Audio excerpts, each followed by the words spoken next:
What's going on, Junkie Nation? Gorgeous George and Goes are back. We got Brandon Royval with us, UFC flyweight, going to be doing his thing here in a couple weeks.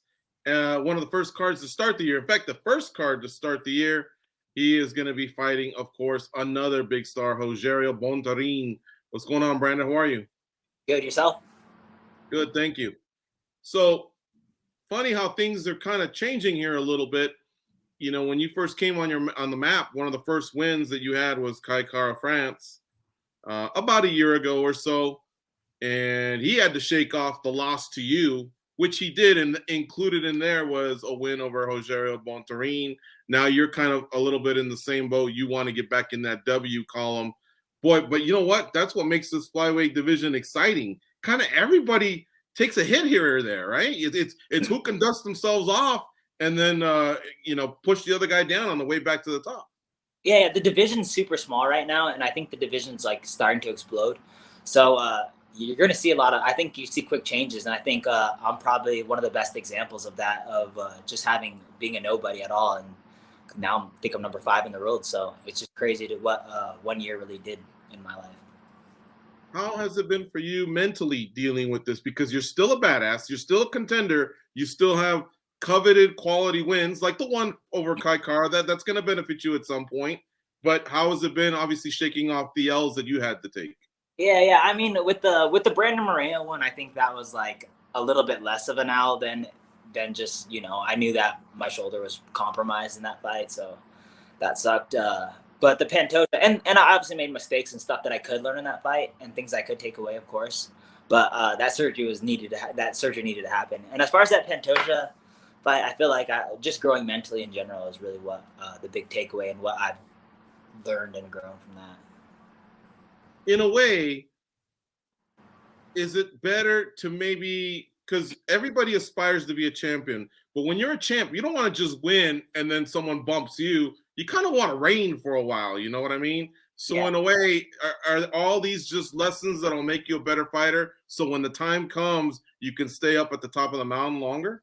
Yeah, and it's like the conversation we're having is like stay at the top of the mountain, and it's like if you think about my career and where I've been so far, it's like I haven't even fought in front of a crowd. I've never walked out like a proper UFC walkout or any of that stuff. So it's like I think for me is I want at least 2 fights before I like get to that title shot, and I think that's more what's needed. It's not. I wish I could take the title shot this week, but what's needed is I'm probably gonna need to win this fight and then another title contention fight, and then I'll probably be right in the picture for a title match or something even like to that point, So I don't know, man. Yeah, got lost. At the same time, there's great examples just within the UFC alone, and just in 2021, even though this is a 2022 fight, but in 2021, look at some of these interesting stories that somehow had a form of a comeback, like Glover Teixeira. He fought for a title once and it didn't go very well, and that was about 7 years ago, and then he came back and became a champion. Charles Oliveira, yeah. He has a 10-fight win streak going, but if you'll recall, prior to that, he was going back and forth in divisions, couldn't make weight. He had some adversity as well. As a fighter, has it been hard to, or has it been motivating, I guess, to see some of these fighters take those bumpy roads, like maybe the one you're on right now? And not to harp on it. I apologize, not to make it sound like, oh my God, you're in some hole, because you're not. Yeah, You're a proper contender. No, I know what it is, and it's cool too, because like thinking back is like when Glover Teixeira was coming up and Charles Oliveira. I'm a huge Charles Oliveira fan. I was like, those guys are gonna be champions one day. Those guys are gonna be champions one day. So it's cool to see it like turn out to be true. But I think guys like that is what, like guys like that compared to like a guy that goes on a winning streak and then starts losing all of his fights in a row. I think guys that like Charles Oliveira and Glover Teixeira, and I mean it sucks to think about this, but I think those are like the real fighters in the sense of like they're overcoming something, and it sucks to come back from a loss. It sucks to come back from that. I've learned every hard lesson the hardest way possible every time, man, and I feel like I'm the king of that. I'm the king of overcoming these hardships, overcoming these surgeries, overcoming these injuries, overcoming whatever it is, So I've had a lot of bullshit in front of my face and a lot of crap in front of my face, and it's like I've always dealt with it, and this is just another opportunity to kind of deal with that. And I think that's what makes me a fighter. Is I'm gonna go back out there, come improved, and learn from these lessons. And I think I think that's what makes me a fighter, particularly, and I think that's what makes me good, particularly. And I think I think that's one of my best attributes I have is I've never really been good at anything. I've never been like had been like particularly skilled at anything, but it's just like it made me work hard, and I think that goes into say with Glover Teixeira and Charles Oliveira. Those are guys that never gave up, and how motivating is that, you know? Brandon, is there a particular performance in 2021 that you can point to that was motivational, inspirational for you? And then bring up those two. Those weren't even in my ideal thoughts until you guys brought up those two. As far as motivational, I think that Kai Kara France win was huge. You know, I think that was huge for everything because I remember one time, like when we were younger, I was going out to fight this fight. I was like 22. I was going out to fight, and I was like asking my coach while we're on this road trip. I'm like, who's like one of the best dudes you've ever seen training? And he's like Cody Garbrandt. He's like the most skilled, like one of the most like great fighters I've seen like in like eye to eye. And I just remember kind of holding that true to my head and all that. And it's like, and I'm not dissing on Cody Garbrandt or anything. It's just I held that guy on like a huge pedestal my whole entire career. So it's cool to see some dude that I got in there with and got the better of that time or whatever it is, go out there and fight it. Even though me and Kai Kara France carry different skills and different attributes, it was still really cool for me to go see him go out there and go win decisively and all that. And it was motivating. But I thought another cool one and a motivating one and an exciting way was Max Holloway versus Calvin Kattar, where Max Holloway just like brought out a whole new level of fighting, and it was really cool to see. And I thought that was another inspiring, like one of the most exciting fights that I go back and watch as much as possible. Brandon, do you care when you get to that title shot? Do you care who the champion is at that time? Is there a particular guy that you want to pick off, or is it just about the belt? No, I could care less, man.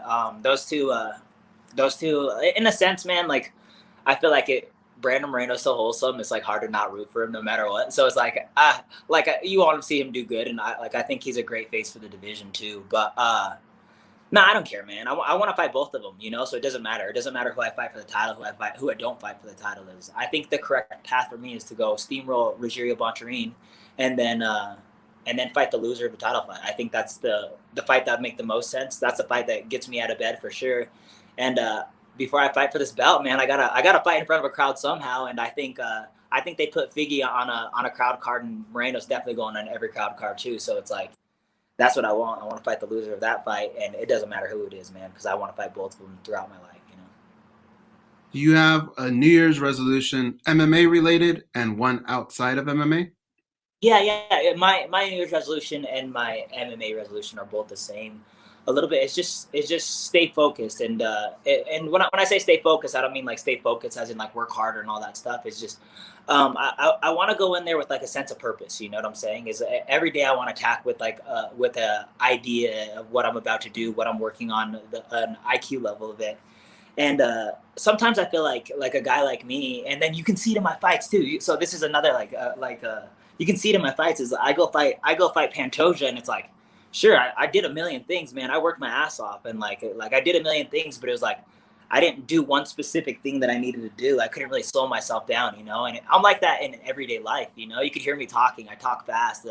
It's hard to slow me down sometimes, and I do that sometimes in the gym. Is I'll go there with a plan to work on a kick, and then I'll start working on a kick for 2 minutes, and the next thing you know I'm like, oh, that hook to the kick, and the next thing you know I'm doing a whole different workout 100 different times and all that stuff. Is just I think I took this camp specifically and this whole next year I just focus specifically on what I need to do and go there with a goal and all that stuff and just accomplish like little goals, you know. And it's like I don't need to grow in 5 different ways a little bit. I want to grow in one way specifically in one day. Like I don't know, I just want to grow one way like big in a day. I want big growth in the day, you know.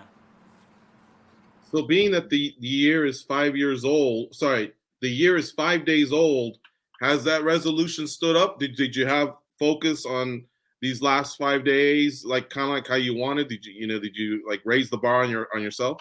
Yeah, for sure. And the New Year's resolution started like this camp. It was Nice. that after Pantoja, I had to realize I was like, in order to be like a better fighter and a better man and a better person in general, is just I need to slow myself down and just focus on the details instead of just getting it done, you know. And same thing with like the fight with Pantoja. Is if I could have slowed myself down a little bit that second round, is like I did everything I needed to do that first round. That first round is I weathered the storm, I pushed the pace, I gassed that dude out, and it's like the second round, slow down and then pick them apart and then just win a fight, you know, win a fight methodically and all that stuff. And it was like I couldn't slow myself down because I don't slow myself down, you know. And I think that's a prime example in life is just a lot of stuff, a lot of mistakes. Even when I was like a little kid doing homework, is I would rush through something and it's like, oh, I missed it because of that, you know, or A or B or whatever. It's just like me missing a detail or just not reading the question properly or whatever it is. And it's like, if I can slow myself down and pay attention to the details, I think not only will that improve me as a fighter, but improve me as a man, you know? I was just going to use that exact analogy. Let's just say that January 15th is a final exam or something like this. When you look at the calendar with 10 days left, do you feel like, yup, I'm on par to take that test? Like, yeah, you know, are you ahead of schedule? Are you right where you want to be? Yeah, we're right where I need to be, man. It's like I feel like it all just kind of tied together perfectly. I feel like me and Mark and I for like the last couple camps have dialed in something that's working really well for me, and I think we're like getting this down to a science. You know, I've been working with this guy for probably 12 years, and I think he's mastering the sport a little bit, and man, and I get to be a guinea pig of it. So it's great to just be alongside with him, learning this stuff, and then just kind of mastering the process of all this stuff, and just mastering the process of this, you know. You know, it's funny that you bring up that the Holloway performance over Kattar was, you know, inspiring. That was, I believe, the first card of last year, and yet a lot of us agree with you. Calvin Kattar's a stud, but Max Holloway rose to the occasion that night, and that performance held up throughout the whole year because there's so many fights, you tend to forget about stuff like that. You know what I mean? And so when it comes to like end of the year awards or end of the year, you know, looking to the future matchmaking, a lot of people use that fight still. Do you hope your fight early in 2022 can hold up like that throughout the year? Because this has the ingredients to be a barn burner. Yeah, for sure. And if it's a barn burner, it's gonna go to me for sure. But man, I don't want to. I want to have a really big 2022 or whatever, or 2022. Yeah, I can't even say that. I just want to have a really big 2022 and shot. I want my next performance to be even bigger, and I want to think of it like what you're saying is instead of a test. And I've been thinking of it the whole entire time, and this is part of like what I've been trying to dial into Mark is I want to think of this as just like a performance. You know, I'm going out there and I want to go out there and put on a performance and all that out there. You know, so and I want my next performance to be bigger than my last. Man, I want 2022 to be the year of the dog. You know what I'm saying? It's gonna be year of the raw dog, and I want to take over that division. You're definitely a crowd fighter. I know this will be the last time that you're gonna fight, you know, in a setting that doesn't have the type of crowd that from the time we saw you fight from the first time, I could tell right away this kid's one of that new wave, you know, of the new generation of exciting fighters. We've seen a lot of fights, a lot of fighters, a lot of fight cards, and I know that time's coming, man. I'm glad you're staying positive the way you are. Yeah, for sure. And like to me is I think for one thing that's keeping me positive is I think there was a skill difference between Pantoja and I think that technique wise, you could see there's what you're saying. There's a new breed. You know, I'm a little bit more technical on the feet, a little bit more than that. You know, but but more things, and like also about Pantoja and myself is just I'm dangerous everywhere, man. You could put me on my back, I'll submit somebody. I'm just as dangerous on my back than on top of you, than on the feet. You know, I'm dangerous everywhere, and I go into constant kill mode. And that's what makes me that's what makes me super dangerous and one of the more dangerous flyweights in this division. But that's also what kind of leads to some of my losses too. So just finding that fine balance of all this stuff is really what's key to having a great 2022 for me. Where would you rank the flyweights right now? I think a lot of love always goes to the lightweights because it's led by McGregor for a while, Habib, Poirier. Those are really, really popular figures in our sport. The heavyweights will always get love because they're the big cats, you know, one punch and it could all end, even if it's a sloppy punch. But I'm telling you, bantamweights to me have been really, really exciting the last few years, and not just in the UFC. There's some good ones over at Bellator as well. And I wanted to ask you, where do you feel the flyweights stand? Because the flyweights are killers too, and that division almost went away, and I disagreed with that when it almost went away. I'm glad it stayed, and I'm glad fighters like you are leading the way back. But where do they stand, do you think? And I disagree with me if you don't think so. But I think the flyweight division's the best it's ever been. You know, I don't know where we stand compared to the crowd. Like lightweight division's sick.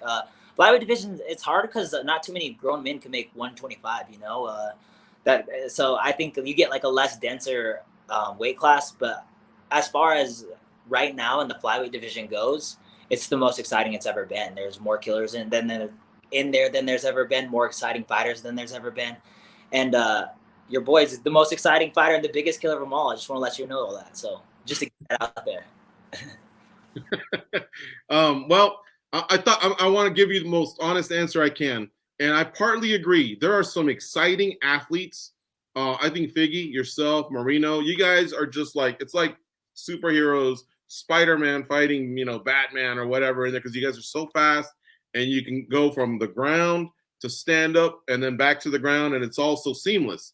However, I think what still might lack a little bit is that star power that Demetrius Johnson had when he was so unstoppable. Plus Henry Cejudo with the gold medal and Benavidez who had put in so much time. You guys are almost there, but I think you're going to overtake them because, like I say, there's that new crew is right there. But those guys were established, so it's pretty close, man. You really made me think on that one. I think Moreno's becoming a star, man. Like he's a star between a lot of different crowds, and I think Moreno's a good leader right now, and I think he'd be good for the division. He retains his title and all that.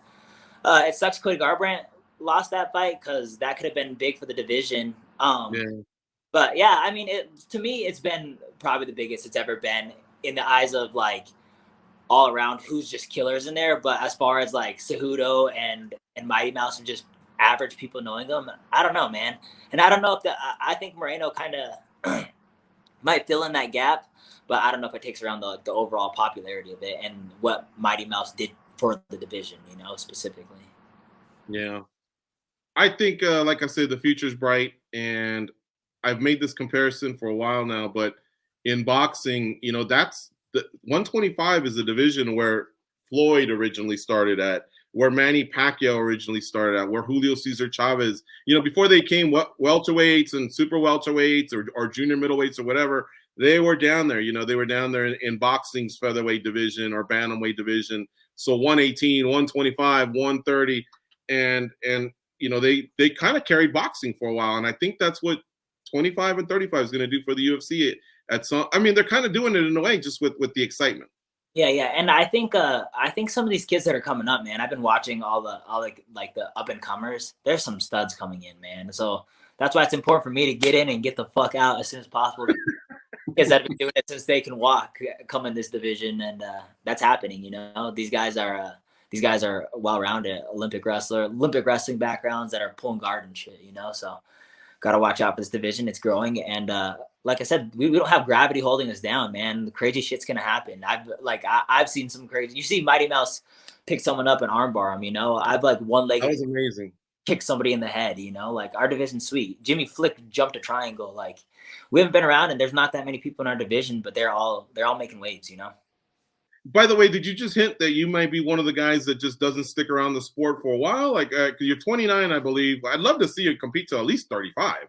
Yeah, definitely not 35. At least I don't think so. I don't want to compete that long. I want to coach. I want to do a bunch of things in life, man. I've given this my whole entire focus for the last 12 years for sure. So it's just I sacrificed a lot for the sport, and it's I've missed a lot of a normal life, and it's I'm so close to making the actual dream come true. And it's once that happens, it's I want to live a good life. I want to live a bunch of different lives. You know what I'm saying? I want to do a million different things, and it's I don't know. I also just don't want to be those guys that overstay my welcome. I don't want to be here getting clowned on for the rest of my life and having head damage. It's I've been in the sport for way too long. I've had 3 surgeries, all shoulder surgeries, but it's I was sparring back in the days when there was no pulling back punches. I was 16 years old in a grown man gym where people were getting knocked out every day, and it's I don't know the consequences of it right now, and I don't know what it is, but it's I want to avoid it at all costs. And it's it's changed how smart I've been training, but it's also just it's something I'm weary of, and it's you see all these studies now, and it's I just want to be ahead of the curve, and I don't want to be one of those guys that are getting knocked around for the rest of my life. There can't be a fan that disagrees with you. A hardcore fan of the sport as much as it might suck, because we love watching you compete, we can respect an answer like that. So go make the most of it. I know I'm going to make the most out of enjoying every fight that, while you're around and competing at this high level, man. Seriously, much respect. You got some skills in there, and I can't wait to see you compete on January 15th.